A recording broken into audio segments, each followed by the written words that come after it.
my friends are synths.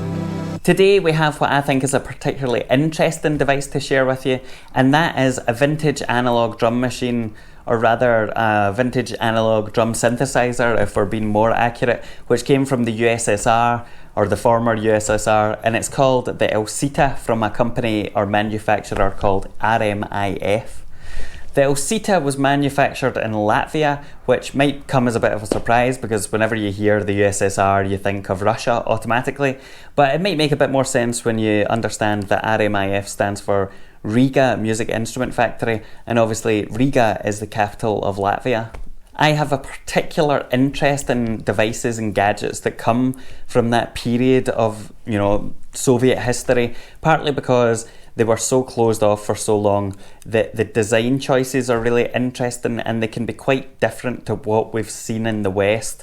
And now with access to those kind of markets or second-hand markets through eBay, we can find all sorts of interesting things. And as a photographer, I've been using Russian cameras and Russian lenses for a long time, and they have their own character and interesting quirks. So I've always wanted to get my hands on a Russian synthesizer or Russian drum machine of some kind, and this is what I did with this one.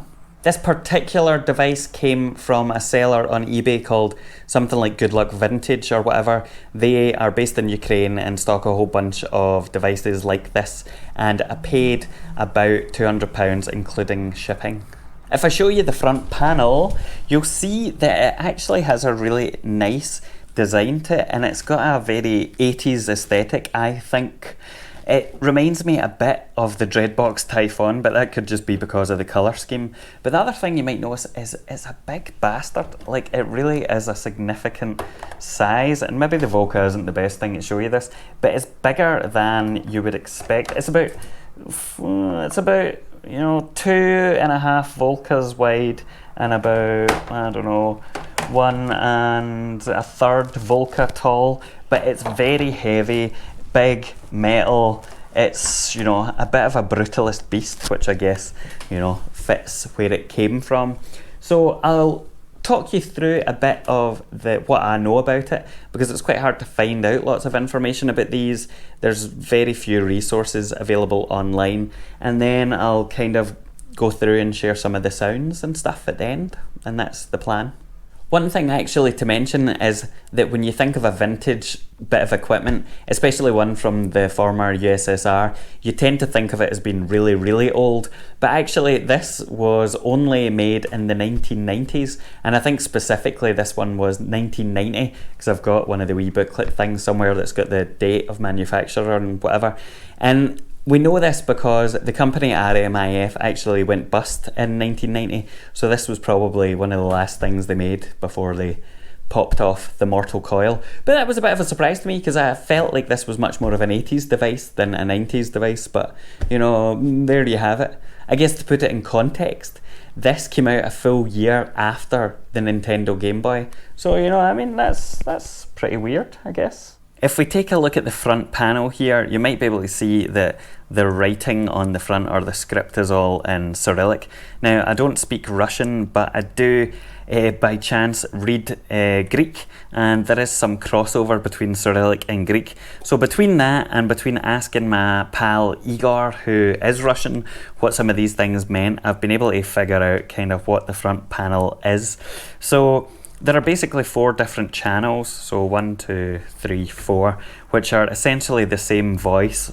There may be some slight differences between them, but I suspect that's probably down to the age of the device and the manufacturing of it, rather than, an intentional difference. But you have 4 different channels. You have a volume control here for each channel.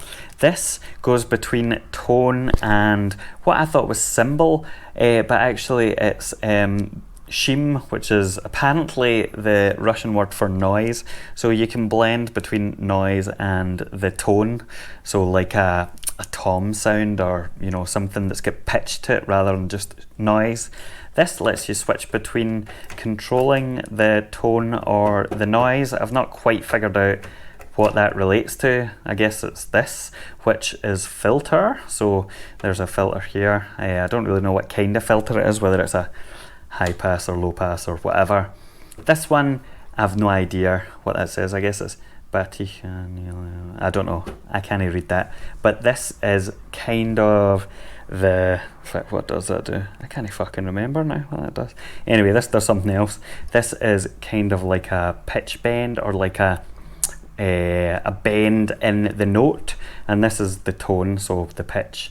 So these two, I don't really know exactly what they do to tell you. But then over here, we have a master volume, we have a metronome, which is a kind of built-in metronome where you can then select different channels that you want the metronome to play. So the metronome is basically like a built-in trigger, and you can, if you adjust this, you'll see that starts to go up.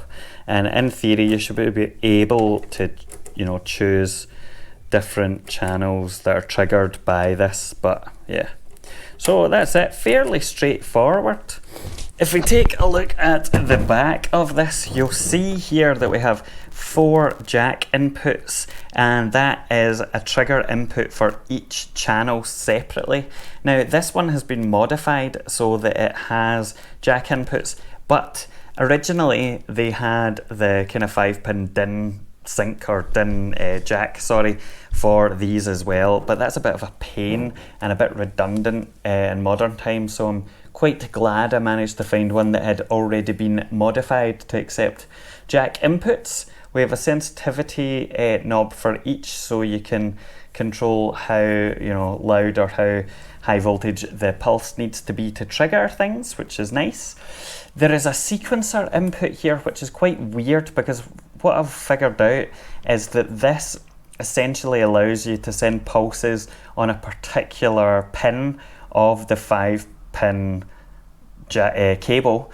So instead of having to trigger each individually, then you could use a single cable which would trigger them. But it wasn't like a normal standard, it's its own thing, and I don't know whether they maybe anticipated bringing out their own sequencer or something, but yeah, so in theory you could use this with your own kind of external box thing where you like wired it up, and yeah, I don't know, it seems like a lot of effort. So trigger inputs it is. There is no MIDI, so it's literally just trigger input only. But if you have something like this thing from Endorphin, which converts MIDI to trigger, then you won't have a problem. This one in Cyrillic, I worked out it's like TLF would be the closest thing in English, and I thought, what the fuck would that be, like telephone? But my pal in Russia told me that would be headphones, so this is another kind of headphone socket, but in mine I don't think this really does anything, because I looked inside and yeah, the wiring's a bit weird. This is the master output. It is a single mono output, so there's not individual outputs or anything like that, and that's it. It's on 220 volts, so it works fine here in the UK, wee power switch thing. If you're outside of the UK or Europe, then you would probably have to get or definitely have to get some kind of power voltage converter thingy. But that's it, fairly straightforward. I've been playing about with the Elsita for a couple of days, and it's actually a really cool device to mess about with. Unfortunately, there's a problem with one of the channels on mine. Channel 3 in particular doesn't quite react to triggers in the same way, and it seems like there's some kind of short circuit or something going on, because whilst it will play sounds, the tone knob or the tone part of the sound just doesn't work at all, and it also doesn't respond to the metronome. So something weird's gone on inside, and I did take it apart to try and see if I could figure out what was up with it. But I'm not exactly well known for being skilled at reading schematics anyway, and that is even more difficult when the schematic is in Russian, and when the only schematic that I could actually find was kind of a photocopy or like a scan of an old bit of paper that wasn't especially clear. However, I did figure it out, and after I kind of waded my way through a lot of kind of greasy, like waxed up rope thing that was holding chunks of white cables together, I traced all of the various bits for channel 3, and it all seemed to be in the right place. So I'm really not sure what the problem is. It's a bit of a shame, but ultimately, you know, it's not some high def or, you know, premium device that I'm using. Is just a kind of interesting curiosity, so maybe at some point I'll get it working completely, but for now channel 3 on mine basically just does noise and it's a wee bit unpredictable, but the other channel 1, 2 and 4 all work fine, so that's what I've been using. So there you have it, that's the Elsita. Some people have said it's like a Russian 808, but I think that's just kind of the automatic comparison that everybody makes when they come across a vintage drum machine that's, you know, fairly substantial in size. And to be honest, I don't think there's really anything in common between this and an 808 at all, really. If anything, this does resemble a drum machine called the Simmons SDS3.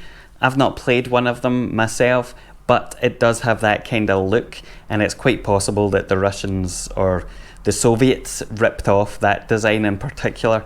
Who knows? It doesn't matter. It's its own interesting thing. The sounds are maybe not the most conventional and don't give you the widest range in the world, but come on, if you're getting one of these things, you're not getting it to replace or be your main drum machine, or at least I definitely wouldn't advise that.